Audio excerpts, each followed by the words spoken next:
students of BCom final and MCom 1, this is the numerical problems of unit 2 for BCom part 1 and unit 1 for MCom final year.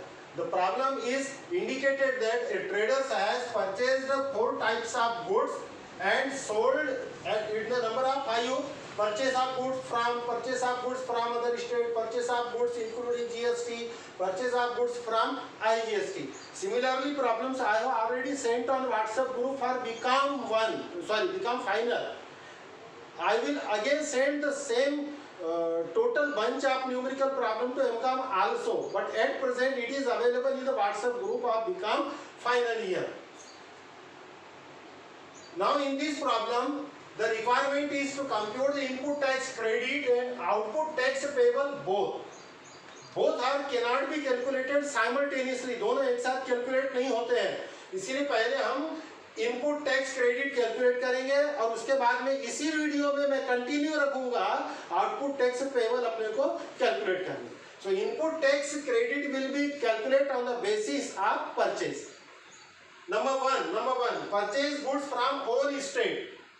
अब ये मत पूछो कि sir कौन सी state का होगा, कोई भी स्टेट का, लेकिन अपने राज्य का अपने राज्य में ही वो परचेज किया है. महाराष्ट्र वाले ने महाराष्ट्र से खरीदा, ये मान के चलो. एमपी वाले ने एमपी से खरीदा. कितने का? 10 lakh rupees eight the rate of 2.5% GST. Technically 2.5% is not the authentic rate of GST.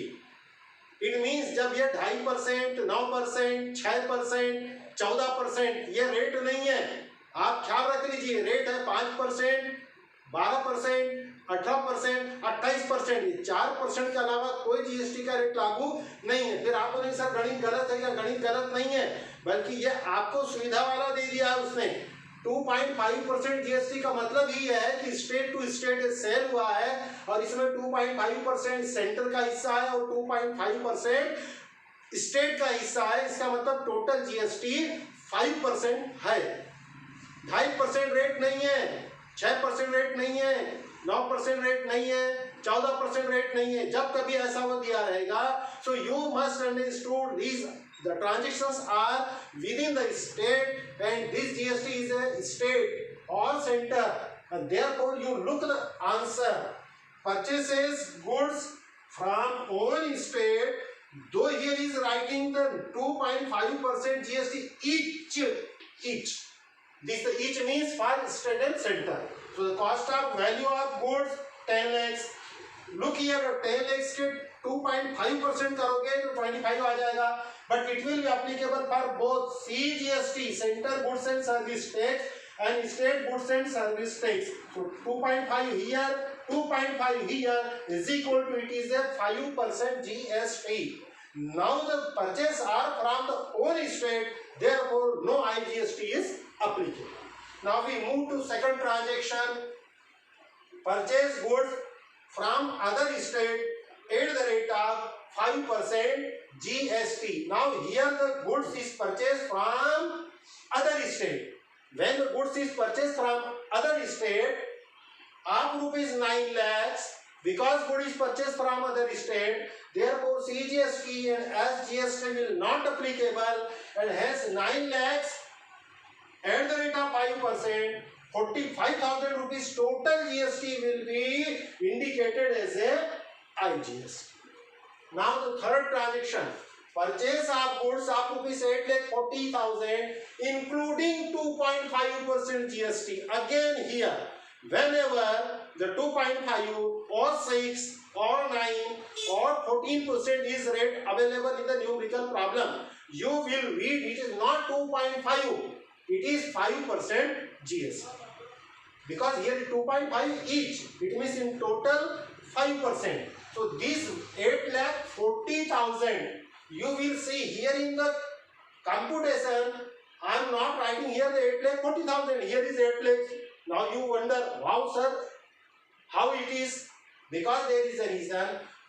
When you purchase the goods, pay the tax, and this 8,40,000 is not only the cost of goods, but it is cost plus GST. How much GST? Sir, 2.5%. No, it is not 2.5%. It is 2.5% each. आप state and centre, therefore total 5%. So 8,40,000 include 5%. अब 8,40,000 में 5% tax include है, तब हमको इसकी original value निकालनी पड़ेगी.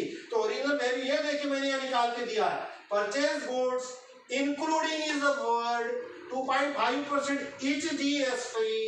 Therefore, the value including GST 8,40,000 multiplied by 100. This is the formula. And divided by, so 100 is the original value, here is 5% GST include, hence divided by 105. So when you make this calculation, you will find the value of goods is 8 lakhs. Now 8 lakh अब उसकी value आ गई, तो 8 लाख के 5% निकालो, कितना हो गया? 8 पंचे 40,000. Look here, this is the 40,000. So 8 lakh automatic बाहर निकल गया. अब बच गया 40,000. What is this? This is GST. Now which type of GST? Because word is each. Each मतलब 40,000 each नहीं. यदि आप 40 each कर दोगे तो वो तो 10% GST हो जाएगा. 10% is not the rate of authentic GST. Hence 40,000 का अब आधा हुआ.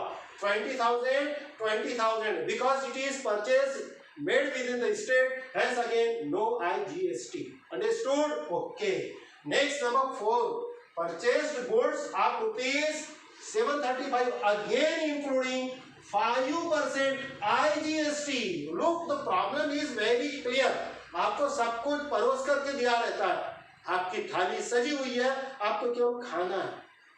आपको खाना है नहीं खाना. यहाँ जब कौन सा GST है? IGST. It is indicator the goods is purchased from other state. जब IGST लिख के आ गया तो आप ये मत पूछो मुझे या किसी और को कि सर गुड्स कहाँ से खरीदा, ये तो दिया ही नहीं है, ओन स्टेट से है कि अदर स्टेट से. अरे भाई GST पे कौन सी किया? IGST अदर स्टेट ट्रांजेक्शन रहेगा तभी अप्लीकेबल है. जब अदर स्टेट ट्रांजेक्शन नहीं है तो IGST अप्लीकेबल नहीं है. So look here, purchase goods at the rate of 5%. Now it is including GST. Hence we again calculate 7,35,000 multiplied by 100 divided by 105. Why divided? This formula is where applicable. जब गणित में value में GST include रहेगा तब आपको इस फार्मूले से जाकर उसकी वैल्यू निकालनी है, और वैल्यू निकालने के बाद GST ऑटोमेटिक कन्वर्ट होगा. और जब जैसा यहाँ पे देखो ये दोनों GST की टोटल मिलाकर एक से साथ देखो तो 840 है. वैसे 7 लाख वैल्यू से निकल गई. अब 7 लाख के 5% 35,000. Which types of GST? High GST. Therefore here is a IGST. 735 मान. Now the problem as far as concerned the purchase is over. Hence we will make the total input tax credit. आपको value की total करनी नहीं है. Value की total से CGST, SGST और IGST का कोई रिलेशनशिप नहीं है. Now we make the total only of central GST, state GST. It will always equal. ये दोनों में डिफरेंस आता ही नहीं है. जिस समय ये दोनों में डिफरेंस आ गया, you were wrong. Problem will not wrong. ख्याल रखिए, ये पत्थर की लकीर है, जितना सेंट्रल GST आएगा उतना ही स्टेट GST आएगा. But here is no correlation between IGST and this GST. IGST is the separate, वो है 80,000 एंड ये तीनों GST का इसकी वैल्यू से कोई रिलेशनशिप नहीं है. देयरफॉर मैं वैल्यू निकाला नहीं. तो प्रॉब्लम में 2 चीज पूछा है, input tax credit, output tax payable. अभी हमने क्या निकाला? Input tax credit. Now you watch video continuously. Within a few seconds we will calculate output tax payable. Don't move here and there. Look here, compute output tax. Now no credit because the word is payable. Column will be the same but nature will be different. Why? Column will be equal, but whole transaction will differ now. Minute, very observably. बिल्कुल sincere तरीके से आप इसको समझिए, क्योंकि आपको जो problems आएंगे वैसे आएंगे। आउटपुट टैक्स इनपुट टैक्स का मतलब बहुत बार क्लियर कर दिया हूँ, बार बार बताऊंगा तो वीडियो में रिपीटेशन आता है।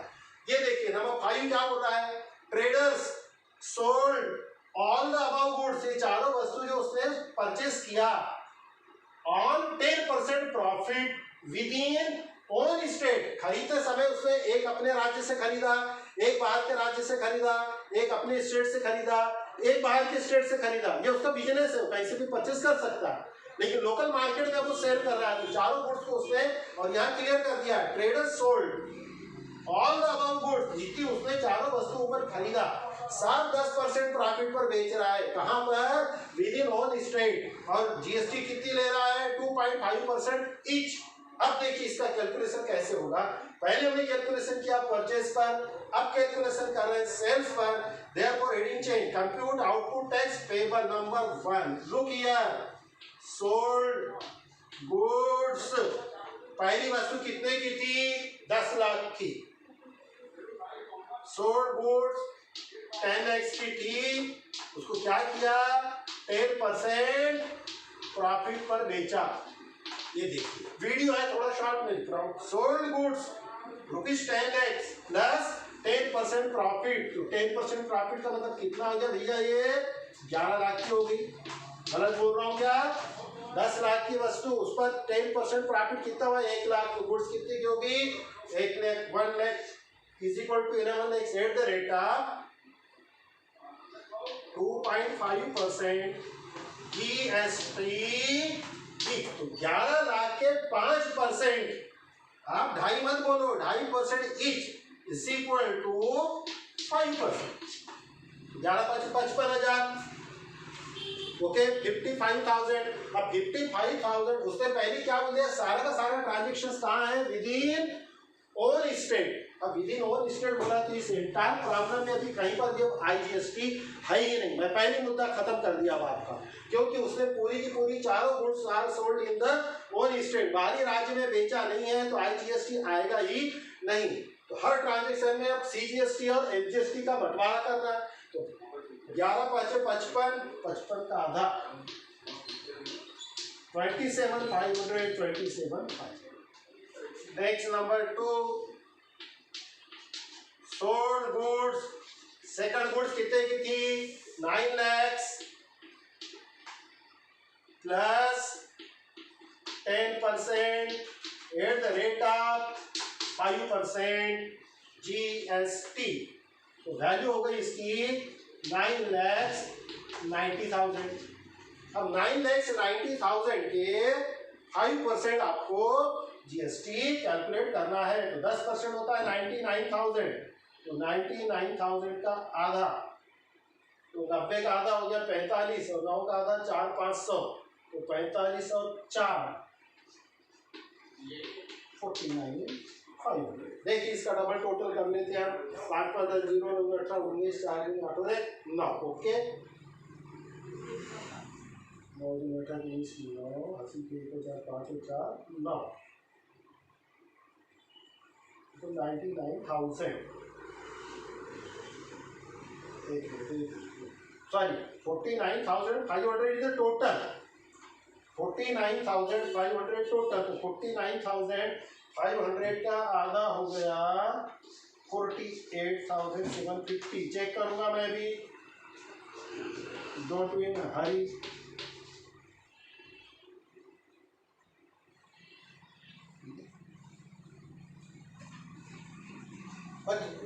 कैलकुलेशन के लिए हियर 9,90,000 into 5 divided by 100, ये 0 से 0 गया, 0 5 5 में 45 की 5 80 के 4 5 में 45 से 4 49। अब इसको हम 2 से भाग दे देंगे, 2 2 4, 2 6 के 8, 2 7 की 14, 2 25 10, 24,750, 24,750। You make your own calculation.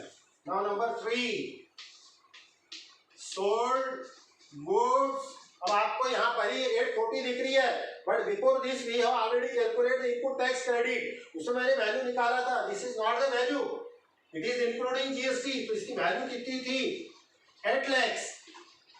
You check the problem repeatedly. Plus 10% profit and at the rate of again 5% GST. 2.5% GST each. तो 8 lakhs का 10% प्लस किया, ये हो गया 8,80,000. Now 8,80,000 का 5%. 8,80,000 into 5%. Same equations will be 00 5 8 40. किशोर ने हासिल किया 4 5 8 40 4 44 44,000. Because of 44,000 is the total GST, it will converted into 50-50. This is the rule. आप अपने मन से कुछ नहीं कर रहा है, टोटल जीएसटी आधा आधा होता ही है. Number 4, sold goods, fourth item 735 is the value, but आपने इनपुट टैक्स क्रेडिट किया है, उसकी वैल्यू 735 नहीं 7 लाख थी.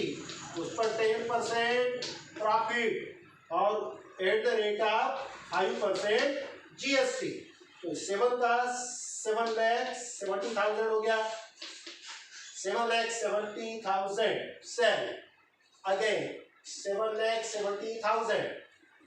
The value would be 00 5 7 35 की 5 3 5 7 35 और 3 38. 38 का आधा 19 250 19 250.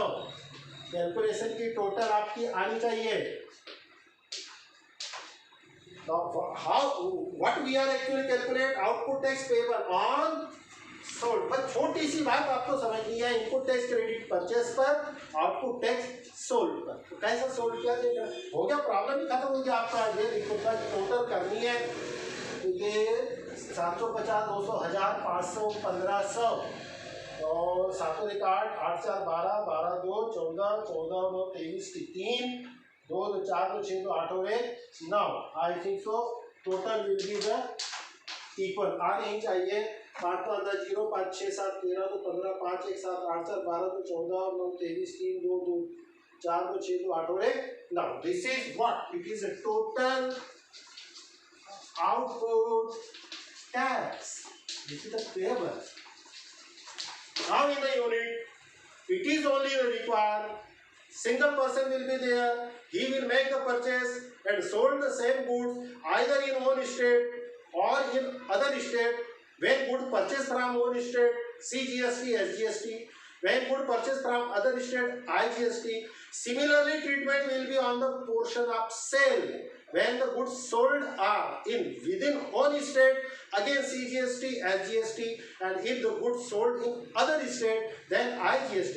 But you must look what is the value. Sometime the value will be include GST, sometime maybe not with GST, sometime maybe on discount also. Hope you must handle the things. Okay, thank you.